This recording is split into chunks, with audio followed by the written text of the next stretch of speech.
I walked through the door after a 3-week work trip, dropping my heavy carry on next to the coat rack. I hadn't been home in 21 days, the longest Evelyn and I had been apart since our wedding 2 years ago. Boda. I was exhausted but running on adrenaline, picturing the quiet night we were about to have, maybe some takeout, maybe a hug on the couch. Definitely not what happened next. My wife said, "I want us to be equal," and turned our marriage into a feminist chore chart. So I followed every rule, and her system collapsed on her. She was waiting in the hallway. Her look was steady, almost clinical, and she didn't even lean in for a kiss. Instead, she handed me a stack of stapled papers. There were 3 pages in total, dense with text, formatted like a legal brief or a business proposal, titled "Restructuring Our Marriage, a Framework for Equality in Bold Times." I laughed. I couldn't help it. I thought it was a joke, a late night prank she'd cooked up after missing me. "What is this, Ivy?" "Your new grocery list," I asked, still smiling, still trying to slip off my jacket. She didn't smile back. Her eyes held an intensity I'd never seen before, and the lack of affection hit me like a physical barrier. "This is serious, Jamie. This is about patriarchal patterns and emotional labor distribution." I felt the smile slide right off my face. The words felt alien, Boda. Lifted straight from a college textbook, not from Evelyn Hayes, the woman who used to leave sticky notes with bad puns on my laptop and steal French fries off my plate with surgical precision. Something had shifted while I was gone. Something massive, tectonic. Standing there in the familiar glow of our hallway light, Boda, I realized the comfortable, easy marriage I had left 3 weeks ago might not be the one I had just walked back into. She steered me toward the kitchen table and instructed me to sit down. Her voice was steady and rehearsed, the tone of someone who had practiced a speech a dozen times in front of a mirror. Her laptop was already open. The screen displayed color-coded spreadsheets, charts, and graphs. An entire dashboard dedicated to our relationship. She was always organized, but this was beyond organization. This was systematic, clinical, a presentation for a hostile takeover, not a conversation between a husband and a wife. Evelyn began her explanation. During my absence, Boda. She had attended an intensive weekend feminist workshop recommended by a coworker, Naomi Vance, Boda, a zealous academic who specialized in social justice frameworks. This seminar, Evelyn explained, had completely rewired her perspective on our relationship. According to her, our 2 years of marriage had been built entirely on invisible labor I never acknowledged, privileges I never questioned, and traditional gender roles she was no longer willing to accept or support. I looked down at the document she had handed me, Boda. I could tell she had spent hours, maybe days, constructing it. Section 1 was labeled Emotional Labor Redistribution. It exhaustively outlined my new responsibilities, remembering all birthdays, planning all social events, managing our shared calendar, sending thank you cards, checking in with family members. Essentially every background task that had, until now, magically kept our social lives afloat. Section 2 detailed household management equity. This was the chore chart part, but infinitely more complicated. It used a point-based system. Everything, from vacuuming to picking up specialty grocery items, had an assigned numerical value. We were now required to split these points 50-50 every single week, with proof required. Section 3 was the one that made my stomach turn. A bizarre chapter titled Deconstructing Masculine Defaults. It included strict guidelines on how I should communicate my feelings, rules against mansplaining, and taking up space, and even suggestions on how I should adjust my posture during conversations to appear less dominating. My first visceral instinct was still to laugh. The whole thing felt like something plucked from a satirical online forum, completely divorced from the reality of two people living together. But Evelyn wasn't laughing. She was watching me, her eyes alight with intense, almost hopeful expectation. She told me she knew I would react defensively, that men usually dismissed concerns rooted in privilege, and that she was prepared for my arguments. Here's the thing, I didn't argue. I didn't dismiss anything. Instead, I looked at her calmly and said something she absolutely was not expecting. I told her she was right. I told her that if she felt this strongly, then I had clearly been missing something important, and that I was willing to implement her system exactly as she designed it. The change in her face was instantaneous and fascinating.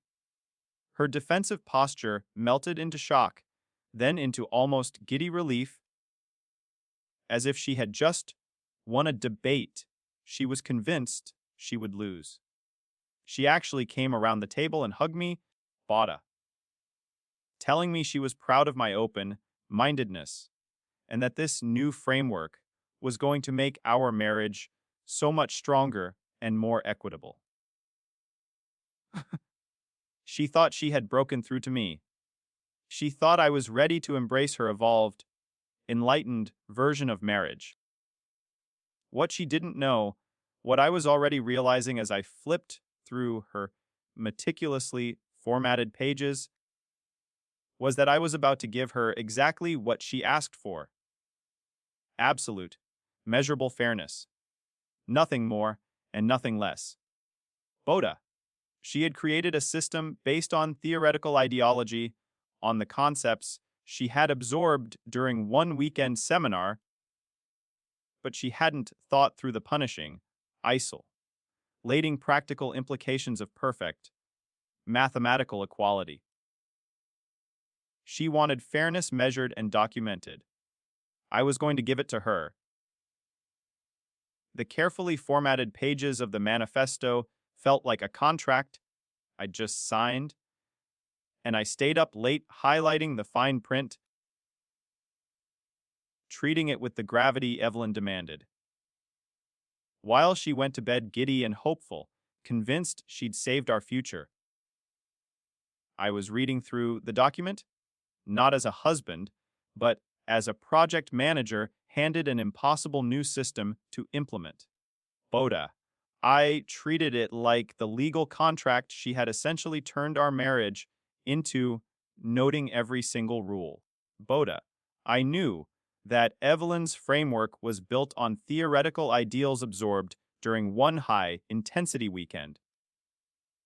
It sounded empowering and progressive on paper, and it probably felt revolutionary when discussed in her workshop with Nomi Vance and the others.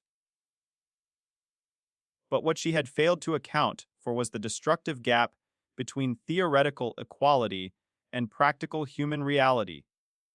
She wanted measurable, documented fairness. I decided I would provide that service flawlessly. The next morning was when things got interesting, and when the cracks in her idealistic system began to show. According to the schedule she had meticulously created, Monday morning coffee preparation was her responsibility. Alternating weeks, detailed down to the type of filter, as part of the household equity system. I woke up at my usual time, showered, got dressed, and walked into the kitchen at 7 o'clock. No coffee smell hit me. Evelyn was still asleep upstairs. Normally, the normal I was trying to strategically destroy, I would have simply made the coffee myself. I would have made enough for both of us, poured her cup, and gone upstairs to gently wake her with it. That's what a partner does. Iota. That's what love often looks like, small, spontaneous acts of kindness that disrupt perfect balance for the sake of comfort. But that wasn't how her system worked.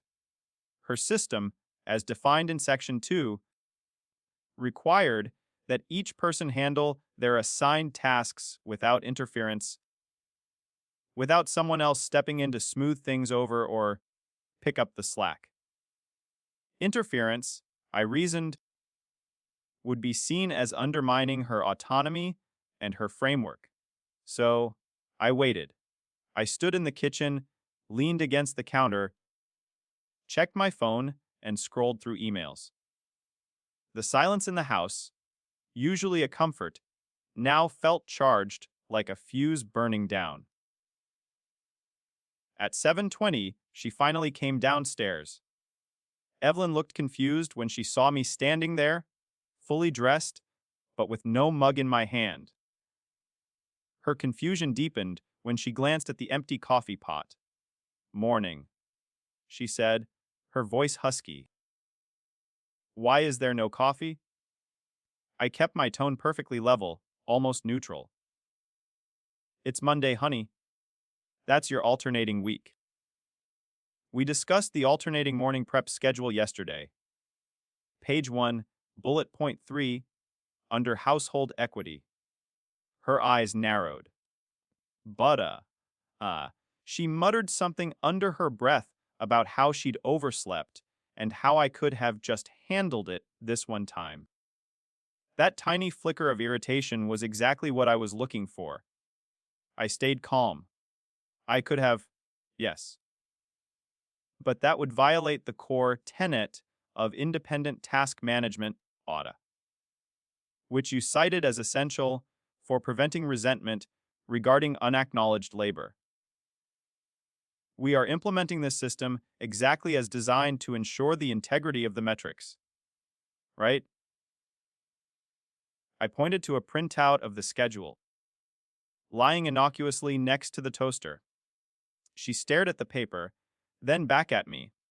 She knew I was right, but her face showed she hated that I was right. The silence stretched until she sighed sharply, grabbed the filters, and slammed them into the machine. She made the coffee, and she made it badly. Rushing, frustrated, spilling grounds onto the counter. It tasted bitter. That was just day 1, hour 1, really. The gap between theoretical equality and practical, messy, exhausting reality had begun to show. Throughout that week, I followed every single rule she had established with what I considered surgical precision. I never deviated. I never made exceptions. I never, under any circumstances, picked up slack that wasn't explicitly assigned to me on her color-coded schedule. On Wednesday, the kitchen trash overflowed. It was stacked higher than the rim, with takeout containers wobbling precariously on top. Evelyn gave me the look, the one that expects the male in the room to handle the physical, messy burden. I simply walked over, consulted the chart on the refrigerator door, and showed her that the trash duty was marked as her responsibility until Thursday morning. "It's overflowing, Jamie," she said, her voice tight with disbelief. "I acknowledge the condition of the receptacle," I replied, matching her clinical tone. However, intervention now would skew the weekly labor metrics. "You're listed as the responsible party for the next 15 hours. She ended up stomping back, into the kitchen later that night, tying the heavy bag and dragging it downstairs herself. I heard the distant thud as she dropped it into the dumpster. When she came back, her face was strained, but I didn't comment. I simply marked her completion on the chart with a satisfying green checkmark. The real flashpoint came on Friday. She realized she hadn't scheduled a dinner party with her parents, which she had promised them weeks earlier.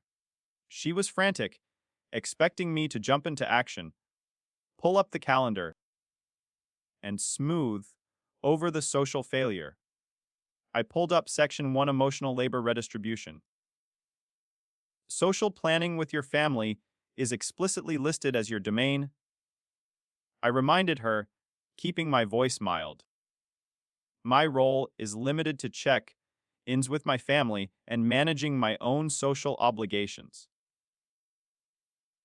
The system is clear on this. She accused me of being petty. She accused me of being vindictive. I simply referenced her own framework, using her own terminology. I am being perfectly, mathematically fair, Evelyn. This is the equality you designed. If I step in now, Boda, I undermine the very metric you established for evaluating your unseen contributions. The power of this approach wasn't that I was being cruel, Boda, though it felt like it sometimes. It was that I was being exactly fair, defined by her. She had built a system that looked brilliant on paper, Boda, sounded progressive and empowering in a seminar, but she had built it without considering what it would feel like to live inside it, where love, flexibility, and spontaneous grace had been replaced by a rigid transaction log. By the end of that first week, Boda, I could see her certainty starting to crumble. She was beginning to feel the heavy weight of the structure she had so painstakingly created, realizing that maybe human relationships were not, in fact, meant to be managed like corporate projects or logistics supply chains. I wasn't trying to punish her. I was trying to show her a crucial distinction. Real partnership isn't about splitting everything down the middle with mathematical precision. It is about two people working together, accepting different strengths, and understanding that genuine equality doesn't mean identical. She wanted a system. I gave her a system. And now, we were both going to live inside it until she understood why these kinds of rigid structures don't actually work in real marriages between real people who are supposed to love each other. The irony was palpable, and the tension in our carefully governed home continued to rise.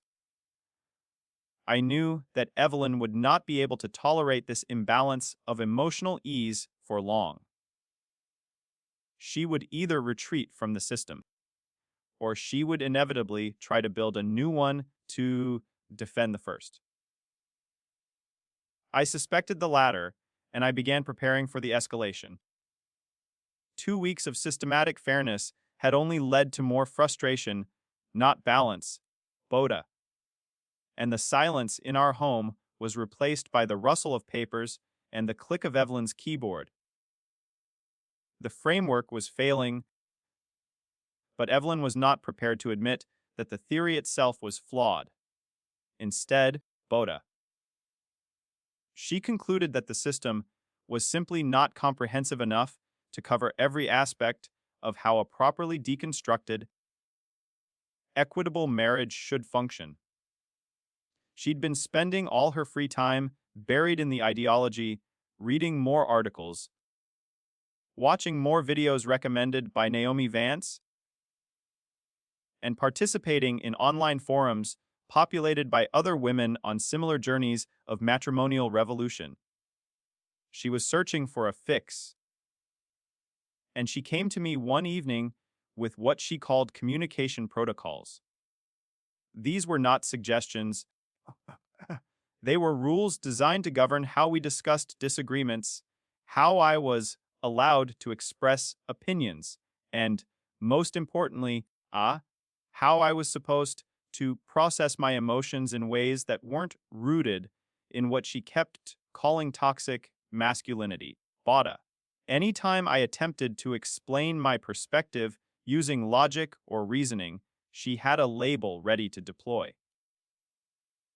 It was like she'd acquired a new vocabulary designed solely to neutralize my input. She told me I was engaging in logical deflection, or defensive rationalization, or my personal favorite, masculine resistance. It didn't matter what I actually said. It didn't matter if my points were valid, Saboda, or if my concerns about the rigidity of the chore chart were legitimate. My contribution was automatically dismissed because she'd learned this trick where she could categorize anything I said as a symptom of my problematic conditioning.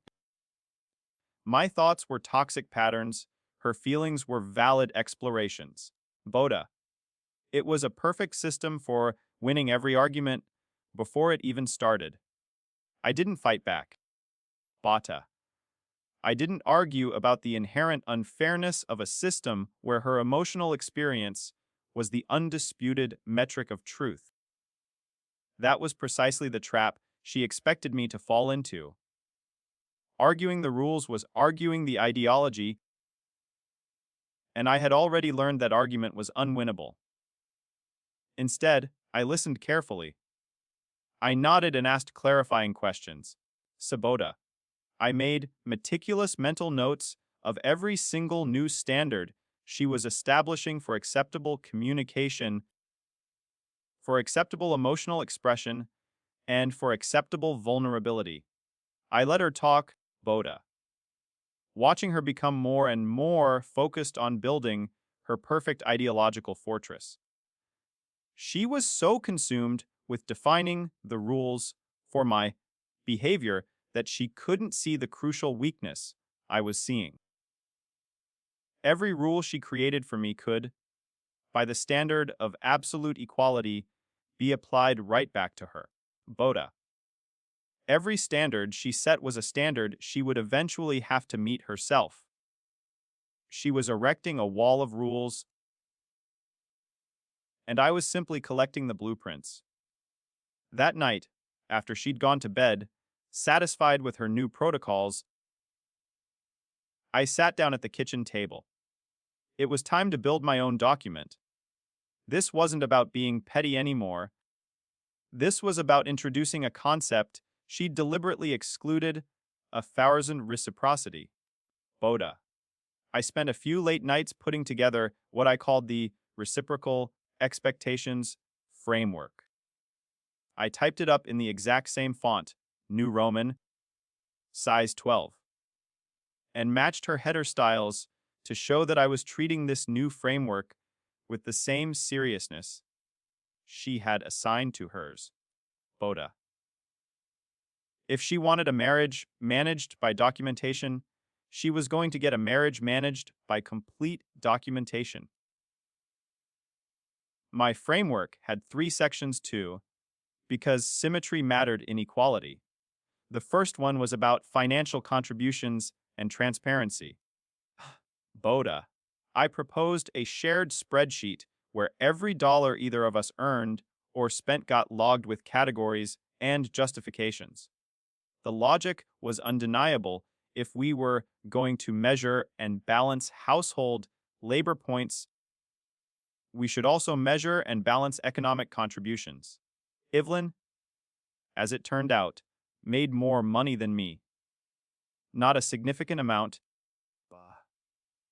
but enough that it was noticeable. Under this system, that meant she was contributing more financial labor, Boda, which now needed to be either acknowledged and offset by additional household labor on my part, or, alternatively, my lower financial contribution could be valued at market rates and credited against the income disparity. It was called BODA. Corporate accounting applied to our joint checking account, BODA.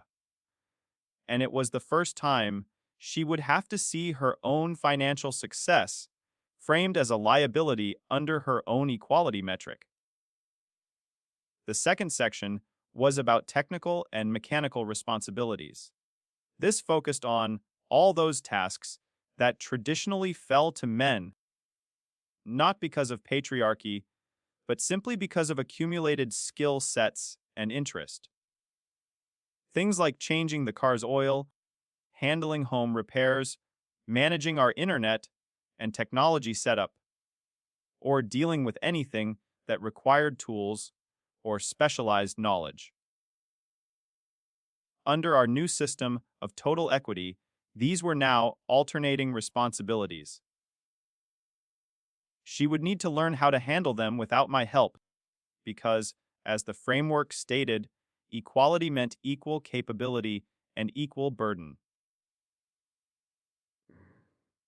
The third section was the one I knew would bother her the most, because it cut right through her carefully constructed defenses. I called it emotional accountability. It was a direct mirror of her emotional labor section, but focused instead on manipulation tactics, guilt tripping, passive aggression, and wielding emotional responses as weapons in disagreements. Every time she cried during an argument to shut down the conversation, Boda. Every time she gave me the silent treatment instead of communicating directly, every time she used an expression of hurt to make me feel guilty for having boundaries, all of that was now going to be documented and addressed as her emotional labor, problem that needed deconstructing. I finished typing, printed the document, and placed it neatly on the counter. The tension in the house was now less about who was right, Boda, and more about the inevitable collision of two perfectly designed, perfectly rigid, and perfectly heartless systems. I was ready to present her with the true cost of the equity she had demanded. I knew I couldn't argue my way out of her system, but I could measure my way out. I needed a mirror, not a rebuttal. The completion of the Reciprocal Expectations Framework felt like the culmination of a tense, silent war.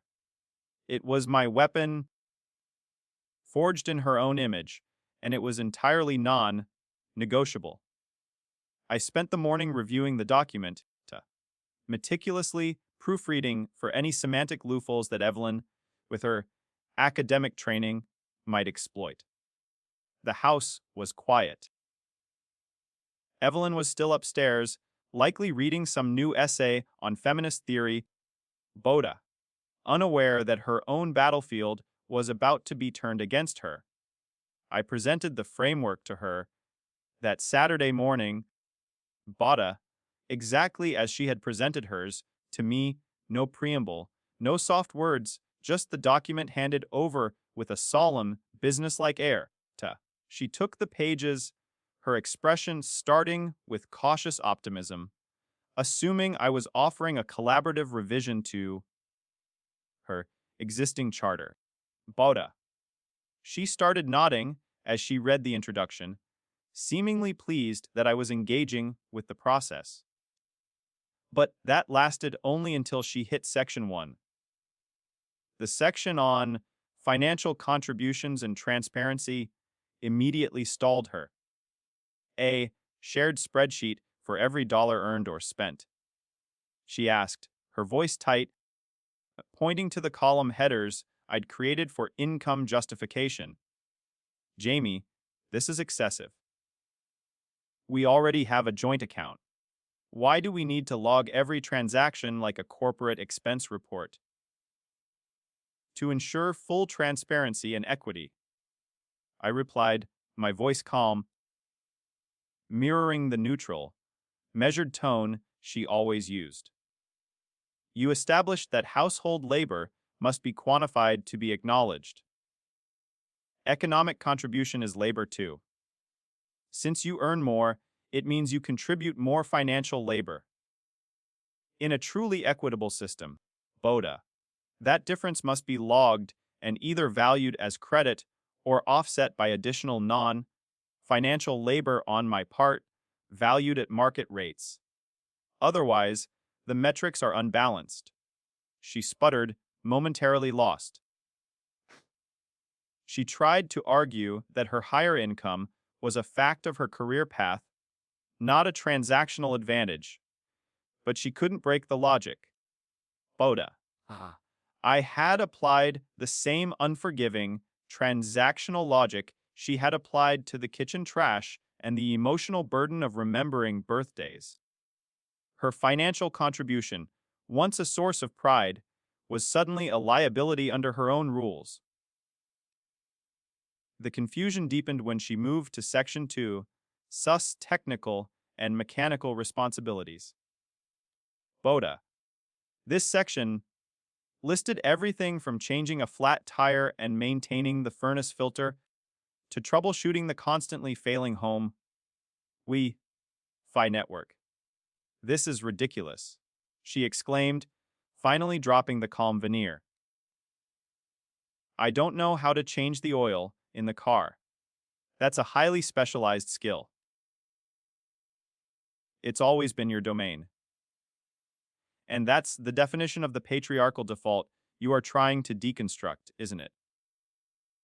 I countered, leaning back. You said equality meant equal burden and equal capability.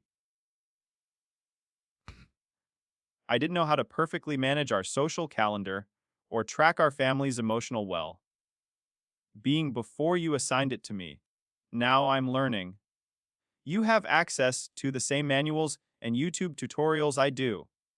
If we are truly equal partners, neither of us can exempt ourselves from a category of labor just because of historical gender role conditioning. She stared at the list, her eyes fixed on the line item for alternating weeks for major appliance troubleshooting. The weight of these new, completely unfamiliar obligations was visibly crushing her. But the real shock, the moment the color drained from her face, came with Section 3-7's emotional accountability. This was my direct mirror to her emotional labor redistribution, where she tracked my failures to anticipate her needs. I was tracking her active manipulation. Every instance of passive aggression and guilt tripping will be documented and discussed using the reciprocal communication protocols. I read aloud from the document. Any deployment of tears or distress during a disagreement to shut down the conversation will be classified as emotional weaponization and logged. The system requires full accountability for emotional expression. Evelyn finally blew up. She stood up, tossing the pages onto the table. This is not the same thing, Jamie! You are deliberately missing the point! My framework was about systemic oppression. And yours is just about score-keeping! You're being obtuse about the purpose of examining gender roles! I looked at her, entirely calm. The purpose, as you defined it, was measurable equality. I am simply measuring everything. You wanted a framework to remove the invisible elements and make our contributions visible and accountable. I have done that. My framework acknowledges your unacknowledged labor, your higher income, your emotional manipulation, and holds it to the same standard as my failure to clean the toilet. She tried to argue. BODA. She tried to dismiss the entire document as a hostile act. But every counter-argument she launched bounced right off the impenetrable shield of her own previous rhetoric. She had demanded measurable, systematic accountability and I had delivered it in spades. She had built the cage, and now we were both locked inside. From that day forward, the marriage became a cold, relentless machine.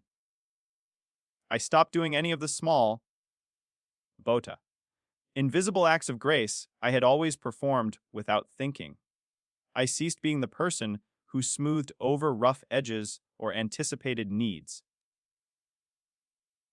She needed her phone charger from the bedroom while we were watching a movie. Normally, I would have tossed it to her in a commercial break. Bata. This time, I stayed on the couch, my eyes fixed on the screen, and politely told her that retrieving personal items wasn't on my task list for that day. She had to go get it herself. She mentioned in passing that she needed to pick up her dry cleaning before the place closed at 6 o'clock.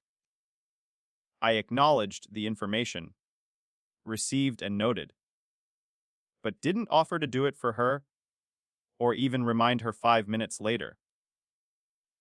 Managing her schedule was her sole responsibility now.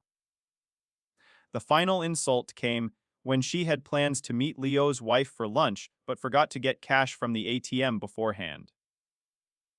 She called me asking if I could pull $40 and meet her 2 blocks from the restaurant. I checked the framework. Financial preparation for your personal social events is not something I am responsible for managing. I stated into the phone, Bada, hearing the frustration coil in her silence. Every single time she expected me to just handle something, to read her mind, Bada. To anticipate her needs with spontaneous love, I referred back to the system. I showed her exactly why that role, the flexible, selfless, supportive role, was no longer mine. She had replaced partnership with protocol, Boda, and now she was living the consequences of her own perfect logic.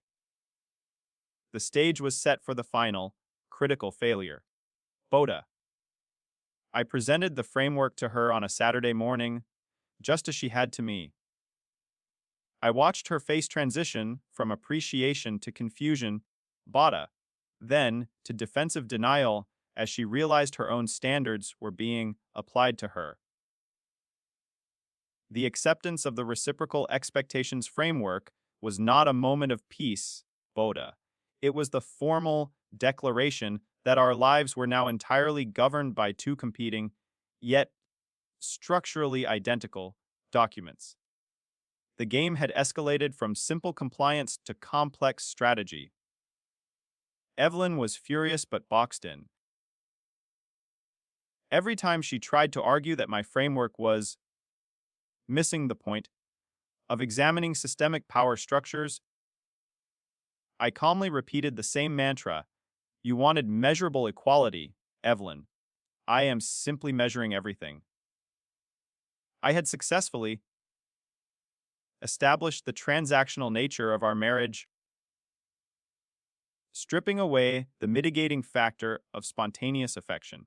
From that day forward, the last vestiges of our old,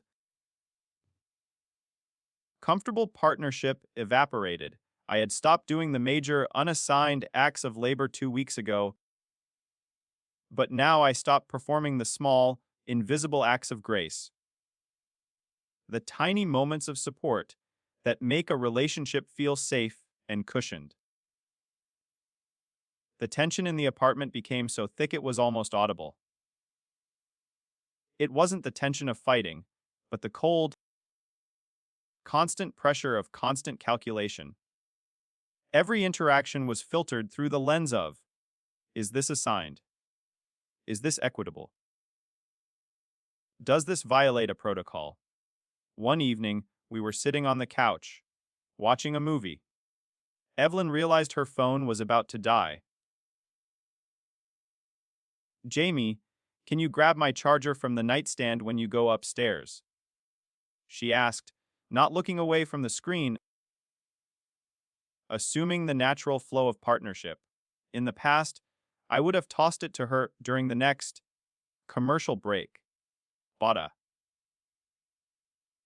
It would have taken 30 seconds. This time, I kept my eyes fixed on the television, maintaining the neutral expression I'd perfected. I can't, I said. Retrieving your personal electronics is not listed on my tasks for today, nor is it covered under the household equity section of either framework. You can get it during the next break. She turned to look at me, her mouth slightly open. Are you serious? It's 2 steps away. The distance is irrelevant. I replied, feeling a cold, painful satisfaction at her discomfort. The principle is what matters. We agreed to eliminate unacknowledged labor. If I perform this task, Boda, I should either be credited with 5 points or you need to acknowledge the value of that intervention. Doing it for free compromises the system. She ended up having to walk to the bedroom herself. Boda. The sound of her heavy footsteps and the sharp click of the charger being plugged in were louder than the movie dialogue. She came back and sat down, her body rigid, radiating resentment. This small, mundane failure was far more effective than any shouting match. Another flashpoint happened the following Tuesday. Evelyn had planned a lunch with her sister, but she had completely forgotten to get cash from the ATM beforehand. She called me from 2 blocks away, her voice hurried. Jamie, I'm near the Italian place, but I totally spaced on the ATM. Could you pull $40 out and just run it over to me? I don't want to lose my spot. I checked the framework, Bada. I consulted the Reciprocal Framework's financial contributions and transparency section. I'm sorry. Evelyn, I can't, I said. You can't? You're 10 minutes from here? I am physically capable, yes. But according to Section 1, Section C of the Reciprocal Framework, financial preparation for personal social events is the sole, non-delegable responsibility of the party initiating the event. Providing cash for your personal lunch is a deviation from the defined boundaries of our economic contributions. If I do that, I create an unacknowledged debt that we would then need to log and offset. There was silence on the line, heavy and incredulous. You are going to let me walk 3 blocks back to an ATM because of a spreadsheet. I am observing the parameters of the equitable, rules-based system you created, I corrected gently. The system requires accountability. I trust you can handle the logistics of your own spending. She hung up on me. When she got home that evening, she didn't bring it up. The sheer absurdity of the scenario, the idea that a husband would refuse a small request for $40 because of a rule he hadn't even written, had hit her hard. I knew then that the message was sinking in. Every single time she expected me to just handle something, to read her mind, to anticipate her needs, I referred back to the system. I showed her exactly why that role, the flexible, selfless, Bada, supportive role that defines love, was no longer mine. She had effectively told me she wanted a transactional partner, Bada, and I was giving her the most efficient, most inhumanly literal transaction partner she could imagine. It was working, but the success felt cold. The thought crystallized in my mind every time I checked a box or cited a protocol. I was winning the ideological war, but I was living in a marriage that had been rendered barren of intimacy. The tension continued to mount because, inevitably, the theoretical system had to meet a major, messy, non-negotiable reality. The crisis point was just around the corner, and I knew exactly which section of the framework it would target. The system had survived arguments and emotional barbs, but it couldn't survive reality. Boda. The tension in our home had reached an unsustainable peak, built entirely on the fragile pillars of two competing frameworks. I knew the breaking point had to be something physical, something messy, something that couldn't be solved with a footnote or a communication protocol. The structural failure arrived, ironically, with a horrible, grinding noise from the utility room. It was a Tuesday afternoon, 3 weeks into the reciprocal framework.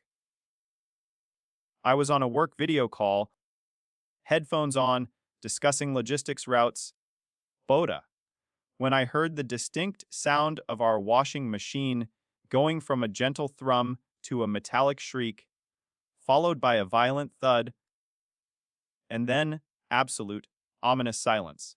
It had died right there mid-cycle, with a full, soaking load of clothes inside. I took off my headphones, muted my microphone, and walked quickly to the utility room. Evelyn was already staring at the machine, her face pale, the usual methodical calm replaced by genuine panic. Water was beginning to pool slightly on the floor, and the heavy drum was stubbornly locked. It stopped. She whispered, stating the obvious. Completely. It won't even open. I resisted the decades of conditioning that told me to immediately get my tools, tilt the machine, and diagnose the belt or the motor. That was the old Jamie. The new Jamie, the one forged by the framework, stood back. Yes, I confirmed, noting the situation. It appears to be a major mechanical failure. Evelyn looked at me, her eyes pleading. She expected the rescue. She expected the default. She expected the man who, by historical accident, knew the difference between a transmission belt and a solenoid valve to step in and fix the disaster. Jamie, can you call a repairman or at least try to get the door open? We have a mountain of laundry. I need this fixed now. This was the moment. The crucial juncture. Boda. I took a breath and consulted the rules that she herself had insisted govern our lives. I didn't need the physical document. I had memorized the line. Evelyn, I said gently, keeping my tone perfectly mild and non-accusatory, refer to Section 2 of the Reciprocal Framework, as well as your own initial Section 2 on household management equity. Wasn't technical and mechanical responsibilities, subsection BCZ's major appliance troubleshooting and repair coordination. That task falls under your current alternating week responsibility. She stared at me, genuinely stunned. Are you serious? You're citing the chart right now. Bora! Our machine is full of wet clothes! The framework dictates that to prevent the perpetuation of gendered labor defaults and to ensure sellers' equal capability and equal burdens. I continued, reciting the theoretical language she loved so much. Appliance maintenance must be a rotating duty. This is your week. I have faith in your ability to handle this, Evelyn. That is what equal partnership looks like. The panic in her eyes sharpened into raw fury, but she couldn't break me. She tried every technique, the plaintive appeal, the logical defense, the emotional outburst. I don't know the first thing about washing machines. Jamie, I'll break it more! I'm on a deadline for work. I don't have time to Google appliance schematics. That is a logistical problem. I replied, feeling a painful but necessary hardening of my heart. I saw her fear, but I refused to rescue her. This was the only way for the lesson to sink in. Logistical problems are solved by scheduling. BODA. You can call a repair service or consult online resources. That is part of the assigned technical labor. I knew I was being inhumanly cold. I knew the man who loved her would have already been elbow deep in the machine's guts.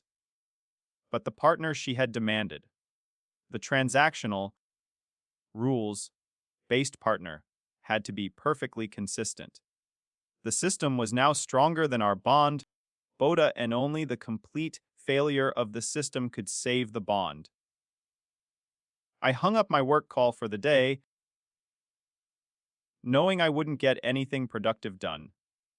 I sat in the living room, reading a book, listening to the strained silence emanating from the utility room. BODA. I heard the tap of her clicking her laptop keys as she frantically Googled the machine's model number.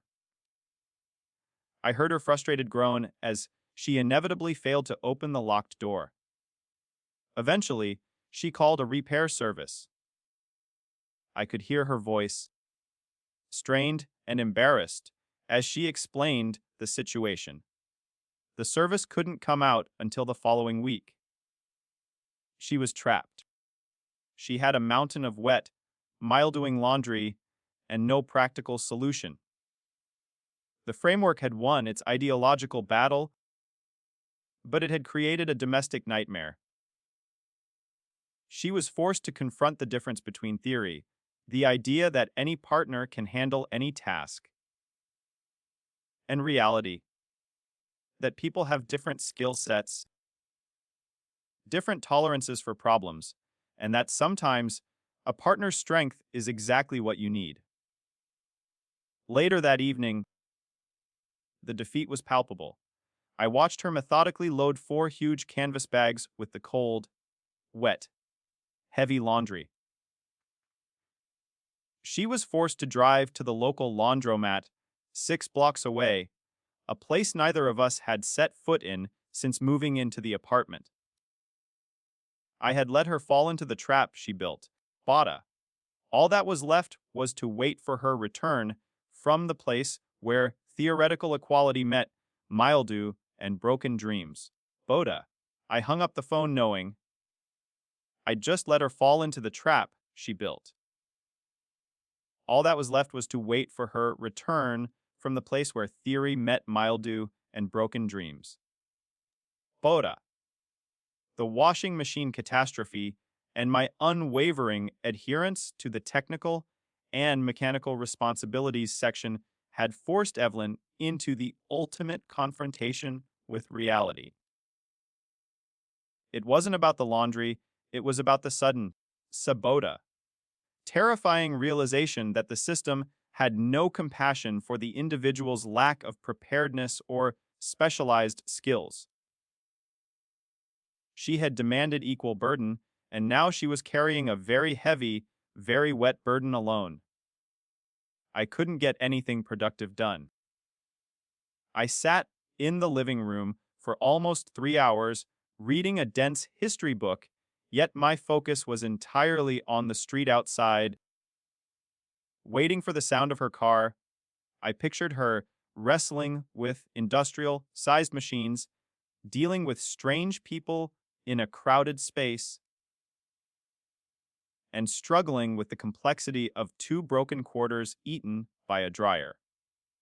This was the antithesis of the comfortable, BODA, controlled life she valued, and it was all because she had prioritized the ideology of structure over the humanity of partnership. When Evelyn finally walked back through the door, the time was almost 9 o'clock. She didn't announce herself. She simply dragged the 4 heavy canvas bags of barely dry, slightly damp laundry from the hallway into the kitchen. The faint smell of industrial detergent and damp cotton followed her. She looked utterly defeated. Her face was smudged near her hairline. Her shirt was wrinkled, and the frantic, intellectual zeal that had powered her for the last month was completely gone. The laundromat had broken her spirit in a way I never could have with 1,000 logical arguments. Boda. She dropped the bags onto the floor with a tired thud and slumped into a kitchen chair. The machine ate 2 of my quarters without running, she said, her voice flat and hollow. And some guy took my clothes out of the dryer before they were finished. Boda. The whole place smelled like mildew and broken dreams. I didn't gloat.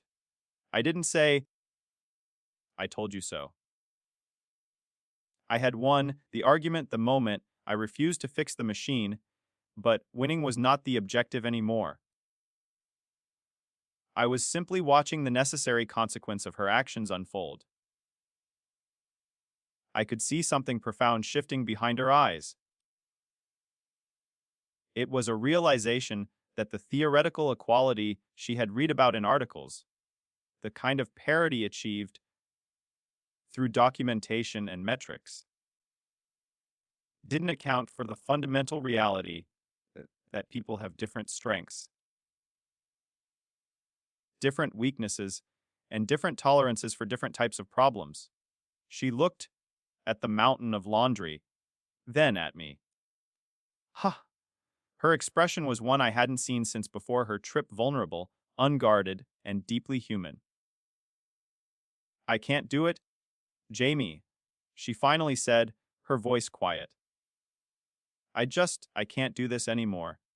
She was crying now, but it wasn't the manipulative crying she sometimes used during arguments to deploy her emotional weaponization tactic. The one I had planned to log in section 3 of my framework. These were real, genuine tears of exhaustion, frustration, and, crucially, acceptance.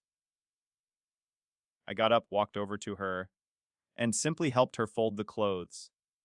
That act wasn't technically violating any system rules, as folding wasn't explicitly assigned to either of us at that moment.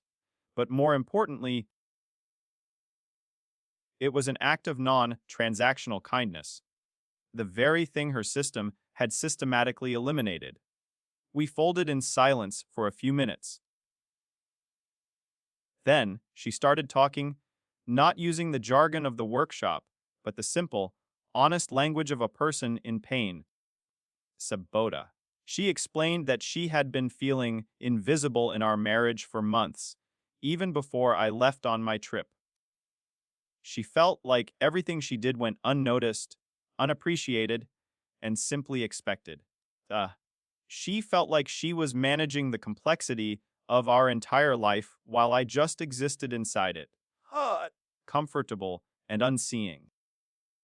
The workshop hadn't given her these feelings, it had just given her a language, a formal, political framework that made her personal frustrations feel valid and academic rather than just scary and emotional. Boda. She thought that if she could turn our relationship into a regulated system with clear rules and measurements, she would finally feel seen. She thought she would finally have proof that her contributions mattered. But the system didn't make me feel seen, she confessed, tears blurring her vision.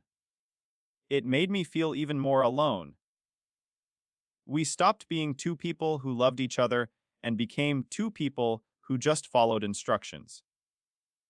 She admitted that she had become exactly what she accused me of being: authoritative, rigid, and completely unable to see past her own perspective.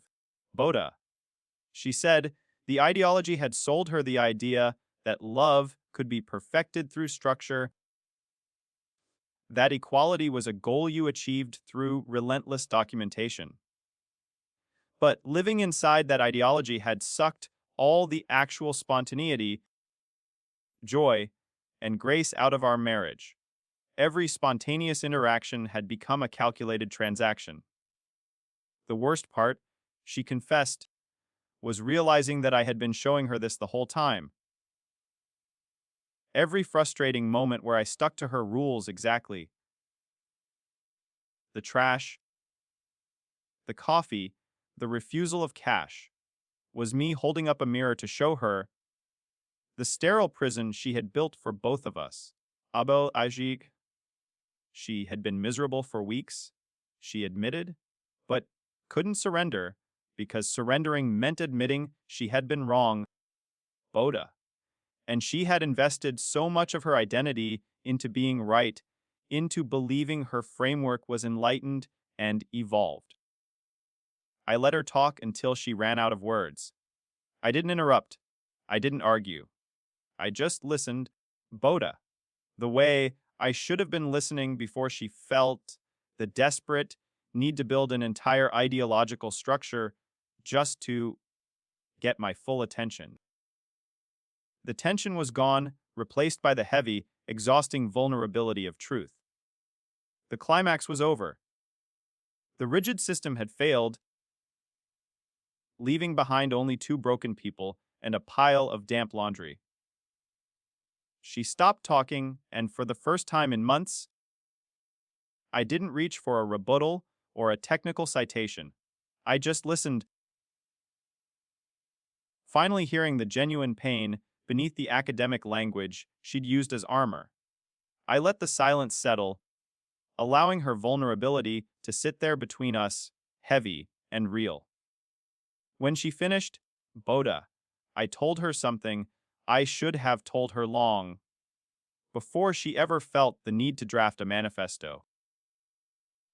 I didn't notice everything you did, I admitted, my voice low and honest. And I took it for granted. I am grateful for the work, Evelyn, the invisible labor of keeping our life running smoothly, even when I didn't say so. That was my failure, and the workshop was half right. Those emotional and logistical contributions are real things worth discussing. But then I added, the solution wasn't to turn our marriage into a corporate equity initiative with metrics and performance reviews. It wasn't about the points, it was about the appreciation. We sat there for a long moment, the damp, folded laundry acting as a symbol of our shared failure and potential fresh start. Then, Boda. Evelyn did something that felt more significant than any page of any document she had written. She stood up, walked over to the kitchen counter, where her original framework pages still lay, picked up all those documents, all the rules, categories, and point systems, walked over to the trash can and dropped them in. She didn't ask my permission, didn't check for my agreement. It was her decision that they were done. I got up and added my own Reciprocal Expectations Framework to the trash. 2. Watching weeks of intense ideological warfare disappear into the garbage bin where they belonged. We were both done living like that. She looked at me, her eyes still red, and asked, "What do we do now? How are we supposed to fix things without a system to follow?" "We figure it out the way normal people do," I told her. "By talking when something bothers us and trusting each other enough to actually listen without assigning blame or using jargon." She wanted to know how we'd make sure things stayed fair without measuring everything. Fairness in a marriage isn't about identical contributions, Eve, I explained. It's about both people feeling supported and valued for what they bring. You bring organization, attention to detail, and a focus on our social life.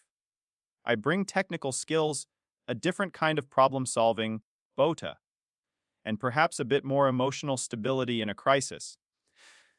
Neither of those can be properly measured in points or percentages. Real partnership means accepting that Sometimes one person carries more weight for a while, and sometimes the other does. And it balances out over time without needing spreadsheets to prove it. The very next day, the washing machine repair guy finally showed up. He was an older man who had the whole thing fixed in less than 20 minutes, replacing a snapped belt and adjusting the drum. After he left, Evelyn came over to me. She asked if I wanted to help her figure out how the machine actually worked so she'd know for next time. It wasn't a chore.